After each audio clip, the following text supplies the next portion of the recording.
Hello, and welcome to this educational platform of Ghatana Chakra Book video. Our aim is to deliver knowledge to you in a simple, clear, and accessible manner. Let us begin this journey of learning and success. Today, we are diving into a really fascinating new report from India's National Statistical Office. It gives us this incredible, rare look at the diet of 1.4 billion people. And what it shows us? Well, it's a story of massive, almost hidden change. So let's break down what this data is really telling us. So if you just read the headlines, you might think not much has changed in terms of how many calories people are eating, but you know what? That simple fact is actually hiding two incredible transformations happening just beneath the surface.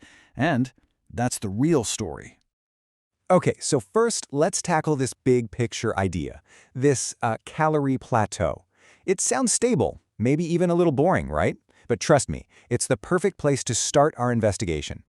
Here it is, the big number. In 2023-24, the average person in India was taking in about 2,230 kilocalories a day. And this number? It's been incredibly steady for years. So it's easy to see why you might think, okay, nothing's really changing with the Indian diet. And this stability holds up pretty much everywhere you look. It doesn't matter if you're in a rural village or a bustling city, the numbers are just incredibly close. They've barely budged. So on the surface, yeah, it's a picture of consistency. But this is exactly why averages can be so misleading. Because the second you crack open that average and start looking at who is eating what, a totally different story starts to emerge. The real story here isn't about things staying the same. It's about a huge gap that's starting to close. And wow, the difference is stark. You've got the lowest 5% of earners consuming around 1,700 calories, while the top 5% are getting nearly double that at about 3,000. That's a massive gap, no question. But here's the twist. That gap is actually the good news story. And you don't have to take my word for it. The report itself points this out. It says the gap has narrowed. Now, why is that? It's because the calorie intake for the poorest parts of the population has actually gone up. This is a huge sign of narrowing nutritional inequality. But, believe it or not, that's only half the story. Because the even bigger revolution isn't about how much people are eating. It's about what they're eating. So let's pivot and look at the protein data, because this is where things get really dramatic. So get this, while the total quantity of calories has kind of flatlined, the quality of what people are eating has been changing big time. Average protein intake, for example, has been on this steady climb for more than a decade now. That's a really significant and consistent rise. Which, of course, leads you to the next question. Okay, if people are eating more protein, what are they eating less of? And the answer to that? Well, it reveals one of the most significant dietary shifts happening anywhere in the world right now. Let's just rewind the clock about a decade. Take a look at this chart for rural India.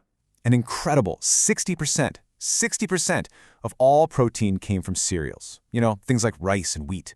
Meanwhile, animal proteins, egg, fish, meat, made up this tiny little sliver, less than 6%. This, right here, was the traditional Indian plate.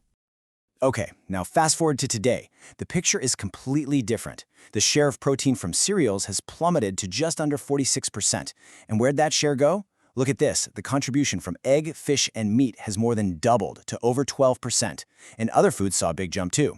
This isn't a small change. This is a seismic shift.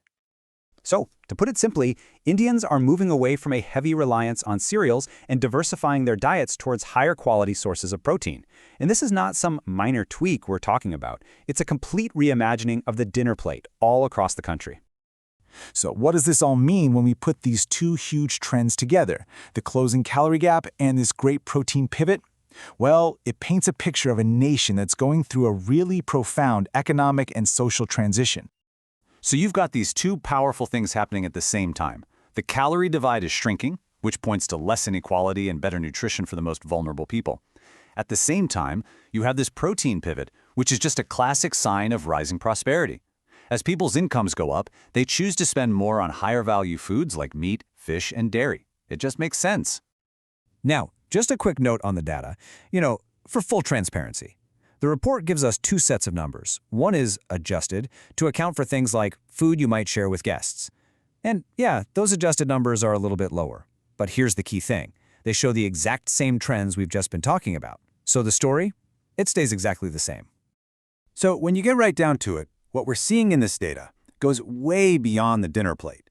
This shift away from basic staples to a more diverse, protein-rich diet, that's a textbook indicator of a country moving up the economic ladder. It's a reflection of rising incomes, changing tastes, and a developing economy. And all of this leaves us with one final fascinating question. This data is like a snapshot of a nation in motion.